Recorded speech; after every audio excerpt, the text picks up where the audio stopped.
All right, welcome to the Borderlines podcast. It is August 8th, 2025. It is Deanna and I today. How's it going, Deanna? It's going well. How about you? Can't complain. Can't Yeah. complain.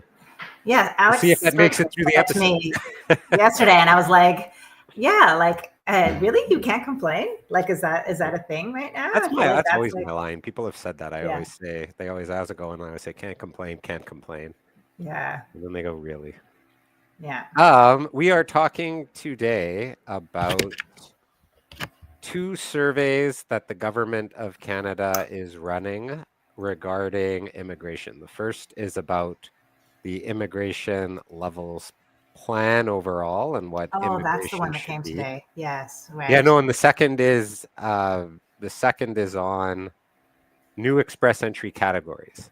Oh, So the okay. government's actually making a pretty big deal about the consultation that they're going to do. And I even got an email from a member of parliament asking for my thoughts, and maybe I'll just send them this episode after. Yeah, I did. But it I got made the me same one, think, I think. yeah, it made me think about what the results of previous consultations have been. I have Um, to say, though, that member of parliament also pointed out that sorry for the short notice, but I only got asked this request 10 days ago. So again, it's a consultation, but I think, when you talk about consultations, you do have to say, like, how meaningful can the consultation be when stakeholders are given 10 days to mobilize a response? well, and that's a good segue to like what the results of the last consultation were. So they did a consultation in 2024 Huh. on immigration levels. And what I noted, and again, this is just, speaks sort of to how important or how followed will this be? Like question 6 of the consultation last year, which of the following would you say are the most important reasons for Canada to have a robust immigration system? 91% said to help address economic and labor forces needs and bring new skills to Canada. 12% said to support Francophone immigration. And of Mm-hmm. course, the result was that the government fixated heavily on what the 12% said. But The also other the one, exact inverse, because I feel like the addressing of economic needs is actually being incredibly deprioritized, while Francophone immigration has been incredibly highly prioritized. yeah. Question 7 from last year's survey. Canada's current immigration levels set notional targets for new permanent residents in each immigration class for 2025. Do you think the numbers are too many, about right, too few, or don't know? And so for all categories, the target was 500,000. 45% said about right. 20% said too few.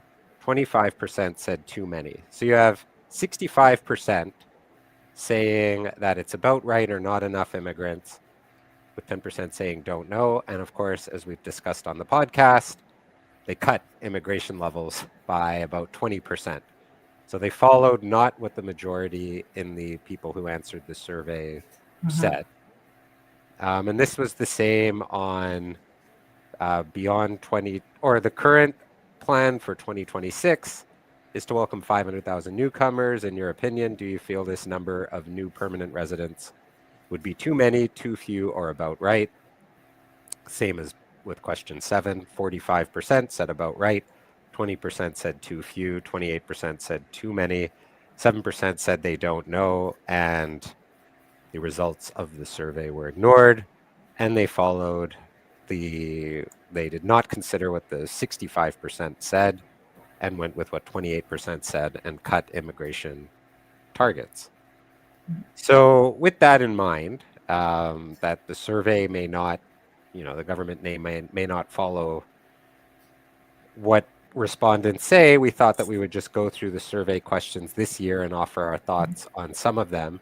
We Yeah. initially joked about doing the survey, but when people pointed out then we would just be clicking a whole bunch of buttons and that it would make for a pretty boring and lame audio Mm. and video Right. experience. So what I've done is pulled up the PDF of the survey, and we can skip all these questions about, what our organization name is, what best describes the organization, how big the city we live in is. They ask a lot of questions about your background. Mm-hmm. And then we get into I mean, even before that, do we have any sense of like who these surveys were sent to and like what the number is? I mean, we do know that there's like a very, very short turnaround time, but presumably it was law firms because both of us have received this. And I think people who have been users of the system, like previous applicants and clearly members of parliament, but beyond that, do we know where else and I guess not-for-profit organizations, because that was one of the questions. But do we know kind of what the target audience was? I'm not sure what the target audience is. I know that from the 2024 survey, I don't think it said how many individuals responded. Oh, no, it did. So 3,626 individuals responded and 997 stakeholders and partners. So 3,900, that was the numbers? about 3,000 individuals from the public and 900, like it gets pretty widely responded to. Whether it gets listened to is another thing. I mean, this survey is for 2027 numbers. So like part of this, I mean, trying to predict out in 2027 what the plan will be is a bit difficult.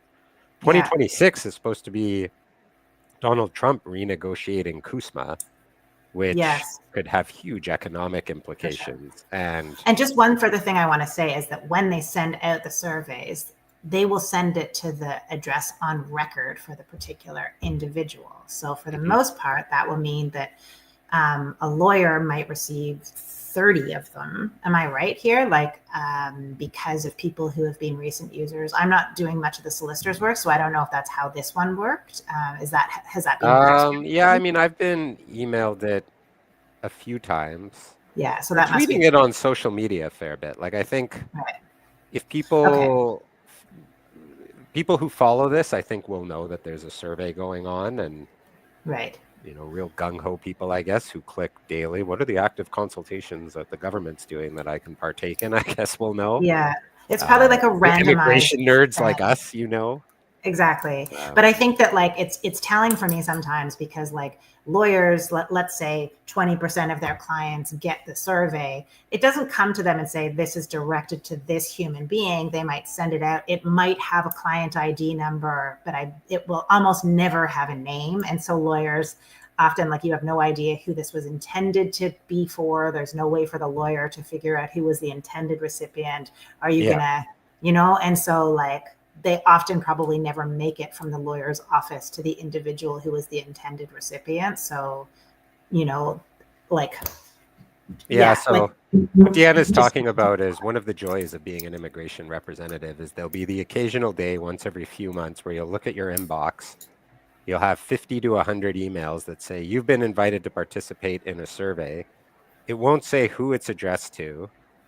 And you kind of just have to sort through. Like zero identifying information. Yeah. Yeah. It's like CSIS ATIP results when they don't give the name of who they're sending the response to. Oh my goodness. Yeah. Okay, that's amazing. So here we go. Yeah. And so question 1. The current immigration levels plans efforts to reduce temporary resident volumes to 5% of Canada's population. Taking into consideration those temporary residents that will transition to permanent residents or leave Canada, arrival targets are set in the current plan at 516,600 for 2026. For future years, do you think this is too many, too few, about right? The first thing I note about this is that it's interesting that they are doing the 2026 numbers and asking what people think for years after that, because it implies that they are going, or at least considering, updating the plan for 2027 and moving away from it, because Canada has planned numbers for 2027 right now under the 2025 to 2027 plan. This survey is all about essentially whether the 2027 numbers make sense. You're such a optimist. I'm just I don't believe in the genuineness of this actual consultation. I feel like these are all performative, but I hope that you are actually right, that there is some willingness to consider whether or not there was flawed reasoning behind the levels plan that they've already put forward, and that they are open to reconsidering some of the decisions already made about how to set the levels plan. But yeah, I like your idea. Yeah, I mean, I still have like a problem with the whole notion of there being a target on workers, because I feel like the private sector, to an extent, should be able to dictate this. Like, Mm. if there are needs for employees, then I think the market should naturally just dictate this.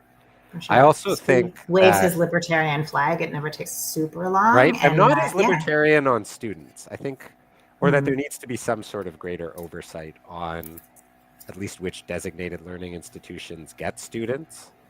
But Yeah, for that. workers, I have an issue with the very concept of there being limits. Also, like, in Hmm. theory, if Mark Carney really is about to do all these huge nation building projects, it will require foreign workers. Like, our firm does quite a lot of big infrastructure projects, and there are a lot of Canadians employed on those projects. But Hmm. the whole idea is like, if a foreign company is asked to do a big infrastructure project, they're going to need to bring in people because presumably Yeah. that's why that company was chosen. So to me, I mean, I agree with a lot of what you're saying, even though I would not call myself libertarian, but I definitely agree with the, like, I believe in mobility rights, and I believe in like, some demand driven immigration. I think that that's kind of, I agree with that. The part that I take most issue with is that I don't like temporary migration as being something, the way that Jason Kenney used to get up and say temporary is temporary, permanent is permanent. I don't see that as being a binary distinction. And um, I feel like when you're opening a space for somebody to be temporary, there does need to be, like, the way that the whole dual intent system is set up, to me, is fundamentally problematic, in the sense that, like, you have to kind of say these things in order to get the temporary work permit, when even, like, let me slow that down. When you try to come into Canada on a temporary basis, you have to say that I have only a temporary intention, and that I understand that I will not be allowed to overstay the period that's originally authorized. But you might actually still have ambitions to become a permanent resident. And I feel like these things need to be kind of talked through more clearly. Like, I think that we would like, I think, for a lot of workers to come with the intent of setting down roots and becoming part of the community. Not like, I don't like the idea of the creation of what in Europe they would call that, like, underclass of people who are just here for a temporary period of time. We're going to draw out those skills and then we're going to send them home. There are certainly unique situations in which that might be appropriate, like after sales service or something like that, people who are truly having a temporary intent. But I think that the idea of, we're going to let you in without any sense of certainty as to whether or not you will be able to set down roots. And then it's like a dispensable labor force. I just don't like the way that has Yeah. been I set mean, up. I remember even before COVID, probably the first time that I went on Kubir's show, Hmm. I talked about how a lot of his audience was overseas and federal skilled workers. And I Mm-hmm. talked about how I didn't think there should be a single federal skilled worker draw until every temporary worker in Canada Yeah. had No, been I get where invited you're to the coming from. CEC. So Yeah. I agree. I also think, and this may be jumping ahead a bit, but like, we have these categories where we talk about how there's huge shortages in healthcare, in teaching, and there seems to be this like debate of, well, if there's these huge shortages in healthcare, should there be a cap of 500 or 600 people who are working in healthcare who get to stay? Yeah. And my response would just be, why is this capped at all? Like, if healthcare is in such a critical shortage, Exactly. why aren't we telling everyone who's working in healthcare as a foreign worker that they can stay? Of course. Like, I mean, for me, I mean, I was a 20 something person. I moved to the UK, and, I was like, yeah, I would have liked to see whether or not there was an avenue, but I wasn't really attached. I didn't go there thinking that I was going to be a permanent resident. But if I were to move now and you were to tell me, well, you can come temporarily and then you'll see how it goes. I'm not going to do it then. I'm not going to do it at my stage of life and my stage of, where I'm at in my life, my stage of success. I think that you do really cut out who you're going to be able to attract. If there's that total, like, people come, they have babies, they set things up, they buy property, and you're really, to me, you're undermining the quality of the applicant you're going to be able to attract if you're doing it like this. So pretty fundamental Just to be issues. clear, when I say that the market should dictate numbers, I'm not saying also that the market should just dictate who gets to come in as a worker. Like, I think within, say, the labor market impact assessment program, where you have to show that no qualified Canadian applied for the position, it is weird when you go down a street and you go into one fast food store and it's all high schoolers, and then you go across the street and it's all what appear to be, this is going to sound stereotypical, what seem to be foreign workers, or what can presume to be foreign workers, and having been contacted by employers I think are likely foreign workers, and you're just, okay, it's odd that like the one place was able to show that they had no Canadians, and the other place there were Canadians. So I think within the programs there needs to be integrity. I'm just not convinced that there needs to be a hard cap. Like, I completely agree. And I mean, to me, the whole LMIA process is an absolute travesty and a joke. But like, but I mean, the thing about, do I oppose the fact that there are those foreign workers here? Most of them have credentials well above what they need in order to work at that fast food chain. And the idea that this was the way they were able to come into Canada to eventually move on to their actual occupation, that's the way that the system is being designed right now. And so again, it creates these artificial boundaries and barriers, and causes people to put a square peg into a round hole. That's just how the system has created it. And so in this sense, I do get kind of libertarian for sure. Yep. I'm also confused by why there's no visitors on here, because does that mean... They've never counted them. Okay, they've never counted them. But that's weird too for me, because, sorry, but there's like the number of visitor refusals is shot up. And I guess that's just because of their certainty. That's because they think they'll claim asylum or something. Yes. Okay. No, but that's always been also what's sort of odd about this 5% temporary resident target, is that it only includes workers and students. It doesn't include visitors.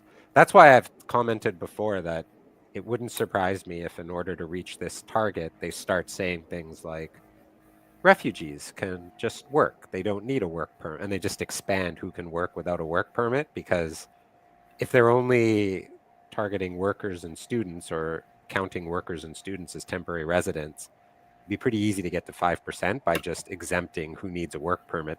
There's a hint that they're even considering this, because like if you look at the intra-company transfer work permit provision updates, a lot of it was, seemed to be suggesting to officers, can they be admitted as business visitors who don't need a work permit?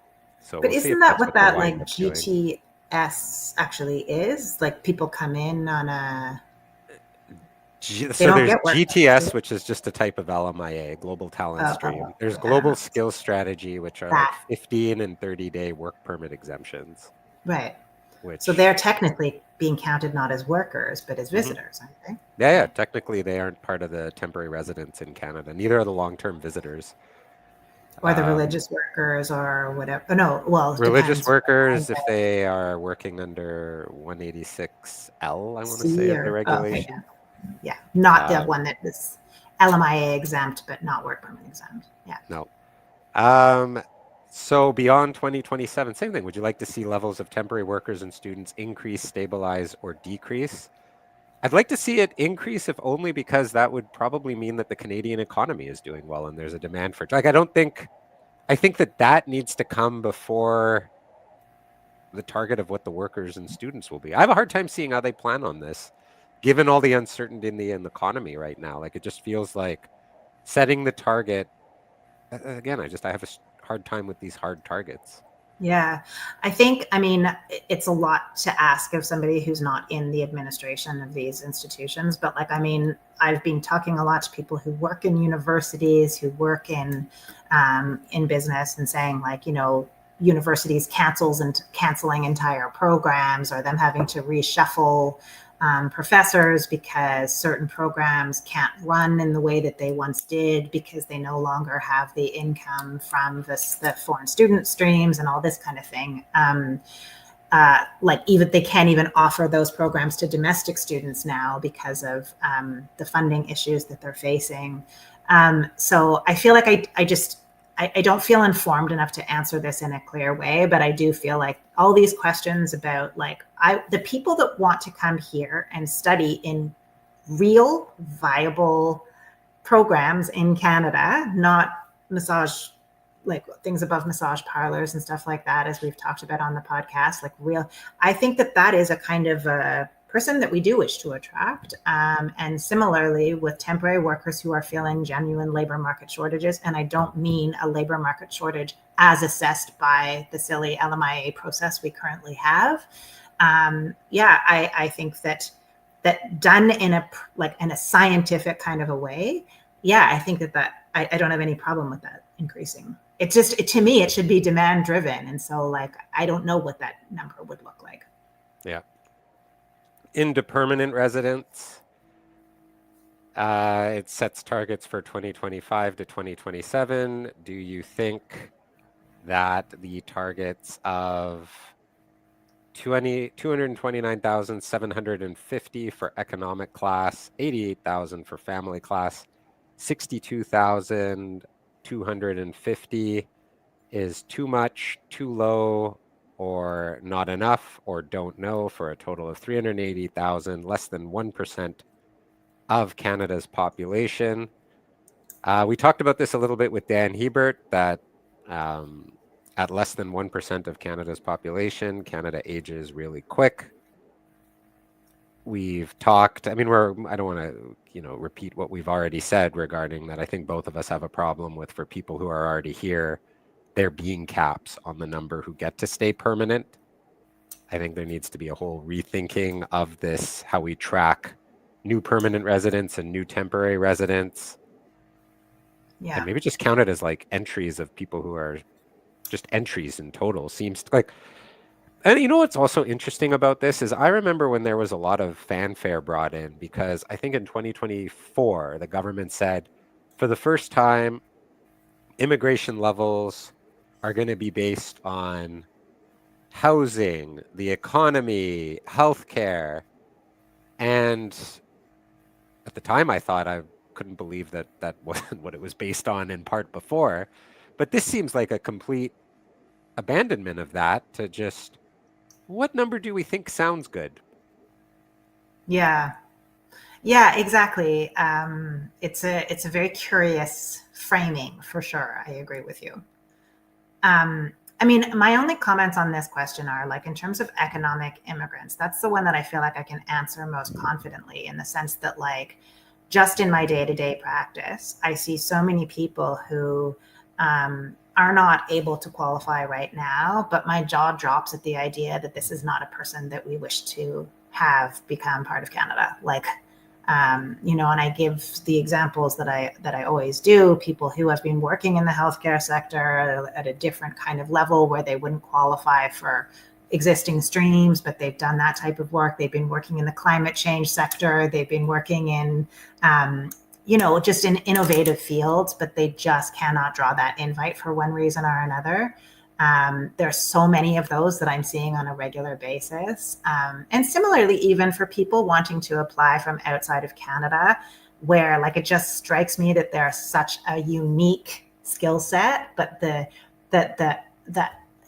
I go on all the time about the quantitative rather than qualitative nature of our selection system. And it misses so much. So to me, I think it does need to be expanded in order to like actually get people that are currently excluded that should, in my view, be included.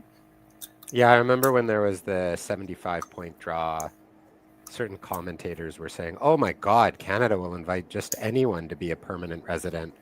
And I thought, this was how like from 2008, when they introduced the CEC, to 2015, when they introduced express entry, for those 7 odd years, anyone with 1 year of skilled work experience who passed the language test could immigrate. And I Mhm. don't think that the quality of immigrant was any worse back then than it is through express entry. Yeah, I So, know.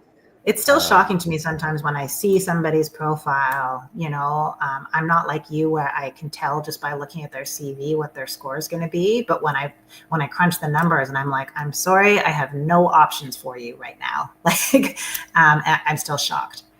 yeah, Family class to me, it's just demand driven. Like nobody should be denied their spouse, so like the number should be equal to the number of people that are applying. The one that gets dicey for me here is the parents and grandparents, because like that gets to that really philosophical argument, is that should everybody be entitled to have their parent or grandparent here in Canada? That's the only one to me that shouldn't just be exactly. And this is how it used to be the whole time I was on the CBA executive. They did not set a cap for family class, children and spouses, partners. It was just however many applications they received, they would process. That's how they set it, anyways. Whether or not they would still cut them off and put them into the next year's allocation once they were done. There was a notional kind of cap, but they said that yeah. it was just a I mean, they demand-driven still cap. had lengthy processing, right? Like 3 years. Family, a parent and grandparent, when I started practicing in 2010, had 5 years to assess the sponsor, 5 years to assess the parent. It's like a 10-year processing time Yeah, for one's yeah, grandparent. yeah, exactly. It was just a like waiting to die kind of a strategy, I felt.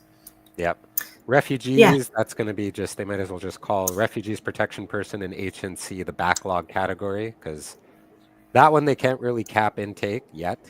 Maybe they'll figure out ways. Oh, they Oh, can. they What am I are. talking about? They We just did a are. podcast on Are Bill you C2. Yeah, kidding? yeah. Yeah. Oh my God. But also, like, I mean, yeah, like, I could do an entire podcast on this, the way that they're denying boarding to people, the way that they're like manning. I mean, we did this even back with Petra Molnar, like the way that there are biometrics at all refugee camps around the world. Like, yes, this is being policed more than any other one. So, um, but yeah. And now they Thing I don't even remember do most overseas and that sponsorship. someone recently commented who listened to the Petra Molnar episode was, you guys talked about Palantir and how you thought it would be a growth business, but I'll bet you didn't buy the stock, which is up like 600% since you did I the know. episode. Yeah, I Ah, know. That's well, where ethics creeps into like one's financial planning. But yeah. Beyond 2027, would you like to see levels of permanent residence increase, stabilize, or decrease? That's basically asking, since the population natural birth rate is below replacement levels, whether you want Canada's population to increase, stay the same, or decrease. It's, different people will have different thoughts about that. I think it yeah, should be natural again, like if the economy supports it, by all means, it should but that increase. to me is just about urban planning and like infrastructure growth. Like it's not like we don't have space. It's just whether or not we have the facilities and the distribution. Like we don't want them all sitting in skyscrapers in Toronto. Right? I agree 100%. But like, don't tell me that there isn't space to build other cities. Right, Like right. what's going on here? Yeah, like get it together, people. If we want to say we want it Canadian made, well, like build new cities. Like, anyway, yeah. Yeah. I don't know If it what were I'm to saying. increase, where do you, I mean, the rest of the questions are just, who should we play off each other? Who should go up? Who should go down? Foreign workers, students, and to what extent do we think that permanent economic programs should target people who only have a high school or no formal education? I think that question is going to say that that shouldn't be the group most targeted, although in certain industries they perform very key roles. It's an Yeah, I odd don't way agree of with framing that. the I really question. don't. I know, but like, I mean, like having started the first decade of my career in the caregiver sector, like I really don't. I mean, I've always said this, that like I am still very well connected with a lot of the clients that were my clients at the West Coast Domestic Workers Association, and they are like truly the pillars of our society. Like Yeah, it's not always about educational credentials, and many of those who I've known like from childhood, even their children are now doctors and lawyers, and it's like, again, I think that it's a very classist way of looking at things.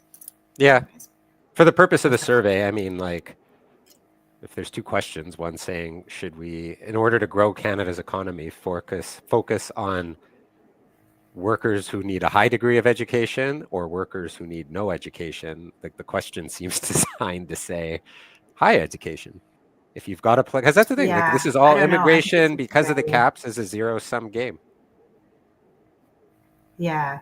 I don't know. I mean, I just remember back when, like, I had a coworker, many, many years ago when I was at West Coast, and she had come on her own as a federal skilled worker. And she just explained that, like, she sat down, she wrote like an essay to explain why she should come to Canada. And this whole thing was like, and we have this idea of like, well, but there's too many applications now to make that kind of individualized assessment. And it's like, well, there is perhaps, unless you just put a hard cap and you do a very qualitative assessment up until those caps are met. And then, you leave aside a certain number for those like like this can be done any way we like, it doesn't have to be like roped into the sort of system that we've created. But I just think like a very broad-based kind of nuanced assessment of what is the actual mix of people and what each type of person brings to Canada in the short term, medium term, long term, I think will be different than just saying like, who do we want right now for the first person who's going to put the biggest paycheck into our account, because like it takes all types to make the businesses work.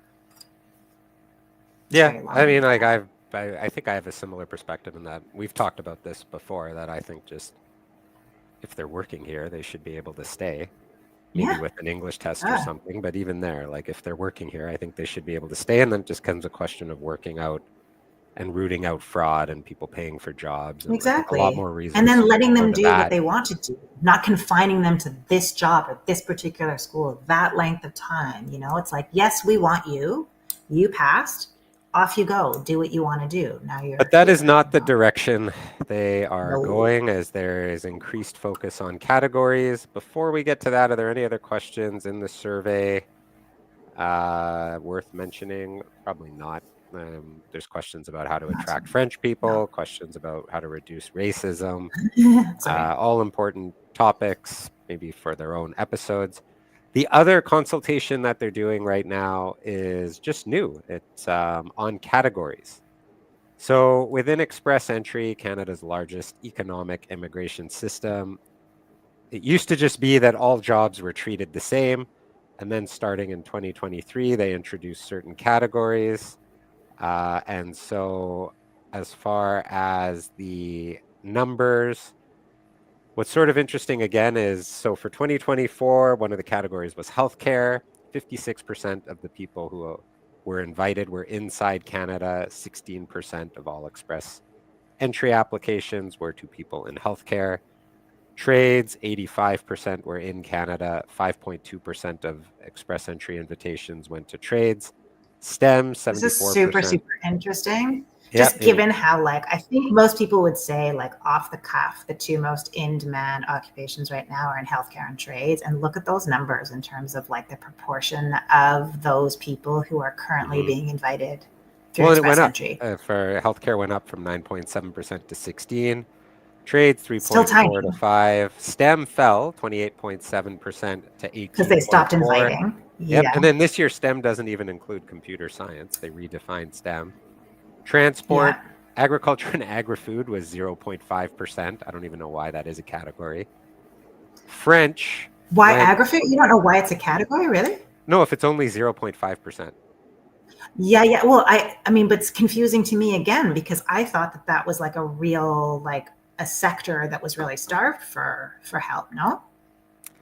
I don't know. I would argue they all are, right? Know they all probably are. And the one, and the French language proficiency went from 17.8% of invitations in 2023 to 32.5% in 2024, with 19% of the people who were invited to apply being people who were living in Canada.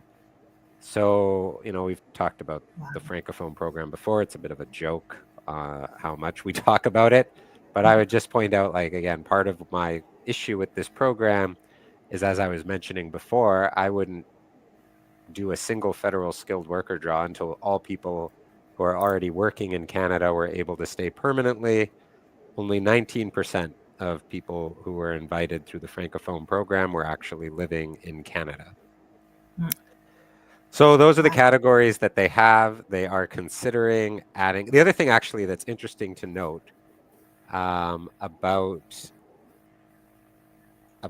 the survey that they posted is that I believe they get into, in the category draws, the total number of invitations to apply based on province of destination.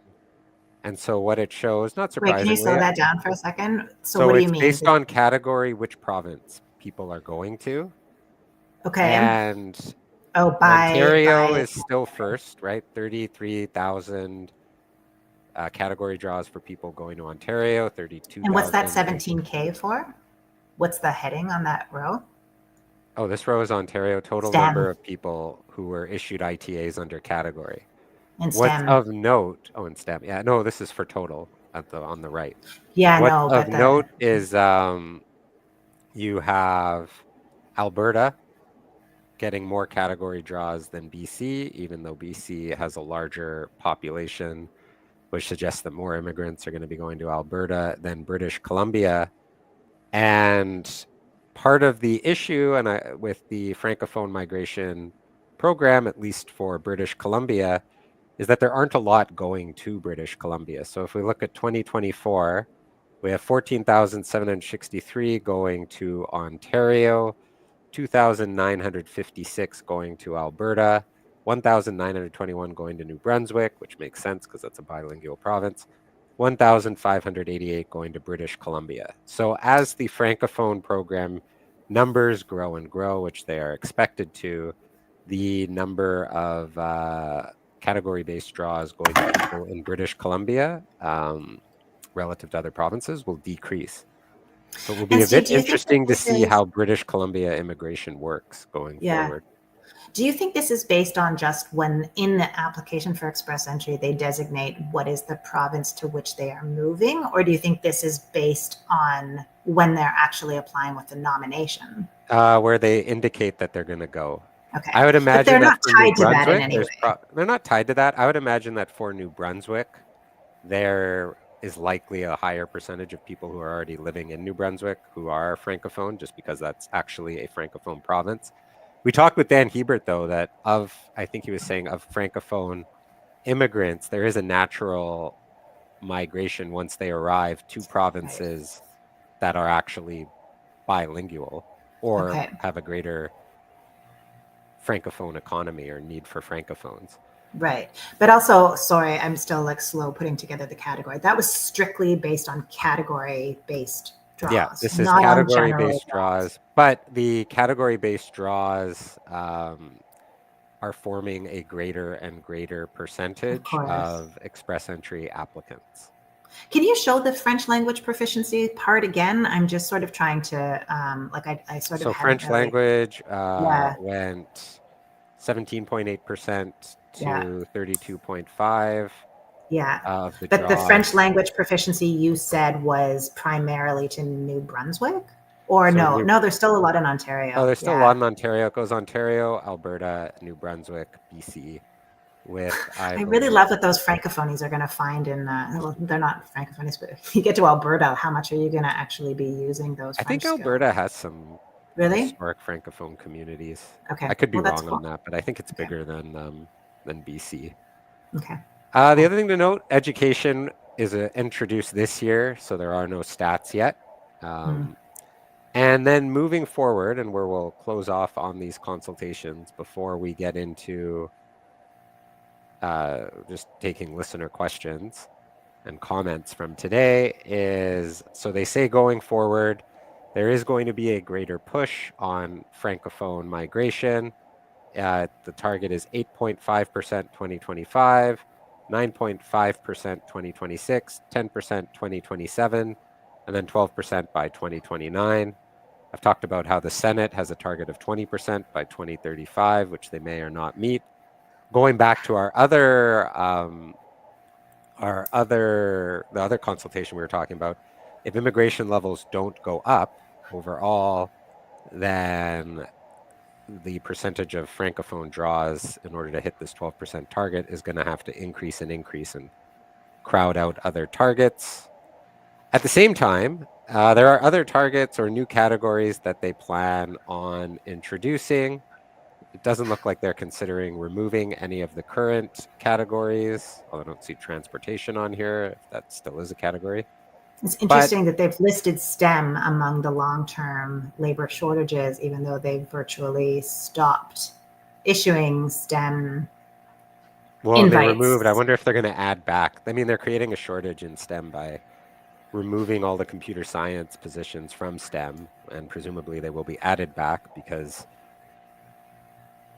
that T is pretty big in STEM.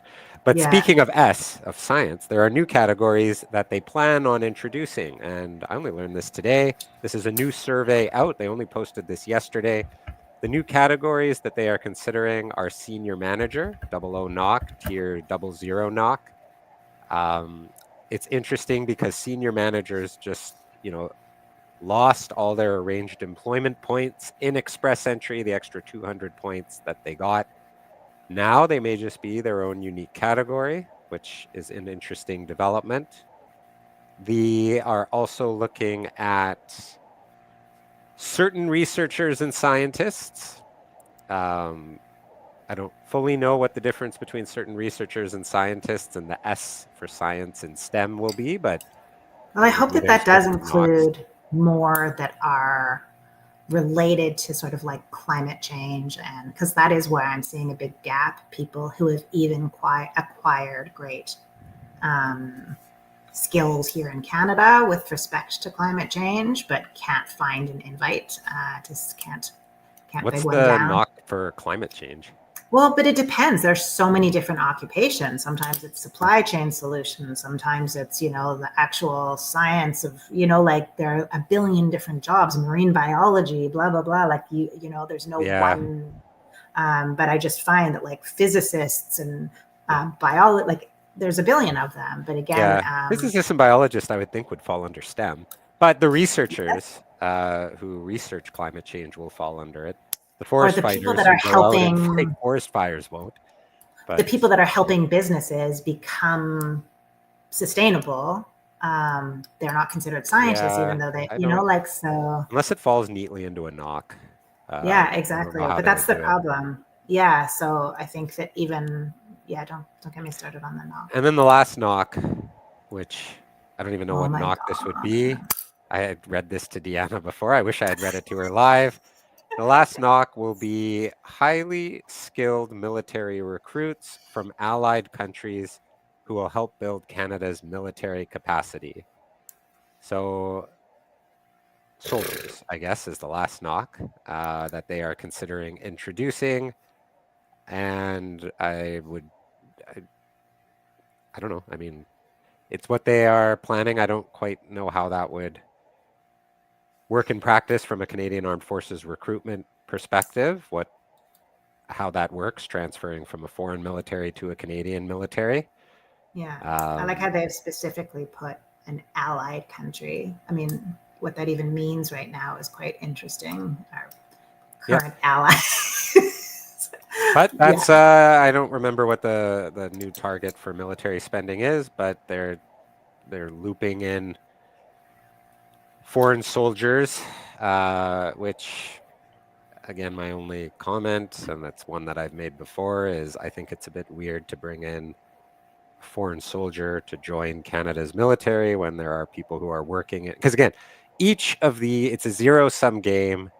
Each of these new categories will either squeeze people out from the other categories or squeeze out people who are already working in Canada, unless they somehow target that dream candidate of the person who served in the French army who's now working in Canada. It'll squeeze out people who are working in Canada. I don't know if you have thoughts I have soldiers as a category before we get to questions. Yeah, I mean, I'll be very, very brief. I don't think it will come as a shock to many, but I am like spiritually a total pacifist. I am like the loony, hippie, whatever. So to me, the idea that Canada's I'm like peace and love for all. So the idea of us recruiting soldiers as part of our economic immigration targets just kind of bogs my mind down, and I just can't really go there. That's It my doesn't seem personal like it's an thing. economic thing also, anyway. It's just like, it's just weird. But also, even beyond all that, let's say, like, I think military, what I think is it's always quite linked to nationalism. So people that wish to be in the military generally wish to be in the military for their country, is what I understand, particularly amongst the allied countries. So the idea of us trying to recruit top military talent from England, like, it just, I don't know, the people that I know from the British military would never think of leaving the British military to become part of the Canadian military, you know? And just, again, this whole idea of like, we want to get back to our like Vimy Ridge or whatever, were those big Canadian military triumphs. We're trying to remake Canada great again or something. I'm just confused by this, basically. That's my confusing and long-winded way of saying that. And I mean, presumably it won't be like rank and file soldier isn't a skilled tier. So it would either be, I've actually done applications where we put military history, and I think it's tier 2, unless they're full on commissioned officers, in which case it's tier 0. I like you though, I'm not fully certain within the parameters of express entry. I just think it should be a separate program almost. Like, it just seems like the Canadian military, I'm not opposed to permanent residence for foreign soldiers, I guess, who join it. It just feels odd that it would take, like, it feels more of a social immigration or some sort of a public policy than it does economic immigration. I mean, in my entire career, I've seen precisely one with a military history from, or maybe there was a few more from an allied country who then immigrated to Canada, but not somebody who wished to remain in the military. Yeah. Yeah. Okay, let's take questions. We only have about 10 minutes. The first two. First is from Christian, bribing pregnant people. I assume that's a reference to instead of immigration, the alternative, if we want the population to increase and birth rates to go up, is to bribe people to get pregnant. Unless Christian meant that we should just give bribes to pregnant people, but I'm not sure for what. No, I think that's right. It is clearly about. Yeah. It's not just. Well, actually, on a totally separate topic, but one that I find fascinating, is the idea of including in vitro fertilization as part of covered, provincial health services. And yeah. Oh, I can't remember. That was in the news. Isn't that a Trump? Isn't Trump talking about? Well, apparently, I don't know. I would need to look into this, but apparently that is being contemplated in Canada, one round of in vitro fertilization. And so, given how many people that are like in the general population are facing fertility issues, likely because of like all sorts of things that are beyond people's control, I think that's a pretty good idea too. Yeah. Gaurav asks on Instagram, why was yesterday's CEC draw so small? Similarly, Maya and Chadka asks, do you think that CEC draw can drop down to 510 to 515? There was a very small CEC draw yesterday of about 1,000 people. I think points were 534. The other thing that, so we've talked about on the podcast that we don't think it's going to go down this year. What has kind of bucked the trend that I was expecting is that apparently the number of people with 500 plus points is going up rather than down, even though in theory there should be less foreign workers entering the pool. So on this topic, I don't know if it's because people are, one trick is to take your spouse off of the application. And so we've talked about this in passing. People saying, I'm going to apply as a single person, not as a single person, disclosing that there is a spouse, but not including the spouse as an accompanying dependent. And there is definitely a whole swath of refusals that are coming down right now for people that are doing that, where they have an intention to later sponsor that person as a permanent resident. So just as a like This has become quite a gotcha. I've been talking about this a little bit on LinkedIn and will continue to do so, but just be warned that if that's how people are increasing their scores by deciding to apply strictly for themselves, even while disclosing that they have a spouse, that still is coming up with a lot of refusals. So I don't know if people are sort of catching Oh, the on to this PFLs and the refusals are flying. flying. I just assume somewhere within IRCC there was clearly a policy decision made to go after this. Yeah. Yeah, I'm looking for an opportunity to litigate it because there, to me, is clearly no misrepresentation when the person's information, where they were living, that they have a work permit was all fully disclosed, but it was just a matter of whether or not they were asked whether they're accompanying in respect of permanent residency. To me, I think So that there's that's two very types of refusals. There's misrep refusals and just we don't believe that this 41. meets the definition of non-accompanying. No, they call it a non-compliance they call it a non-compliance and they find them inadmissible for non-compliance, and then they find the principal applicant inadmissible for having an inadmissible family member. That's what the ones that Oh, I'm interesting. seeing. I haven't seen. Yeah. I've seen a few refusal letters, and they mostly just say that question answered inaccurately. They're removing the non-accompanying spouse, therefore they don't have enough points. We I strongly have do not believe it's legally sound, but anyways.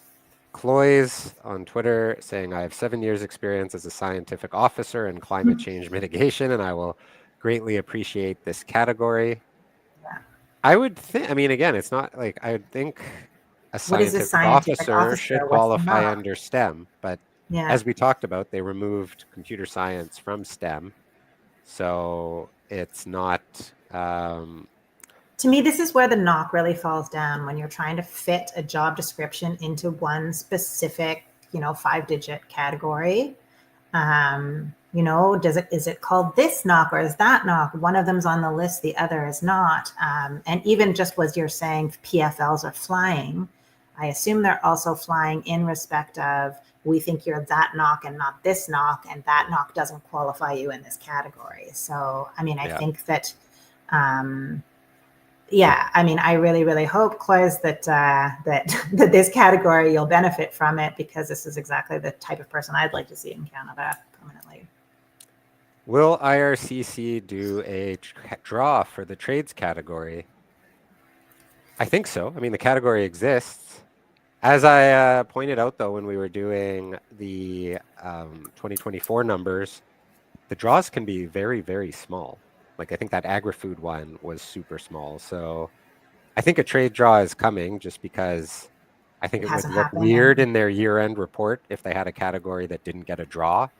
It would just look not incompetent, but it would look Did less they than do one in competent. 2024?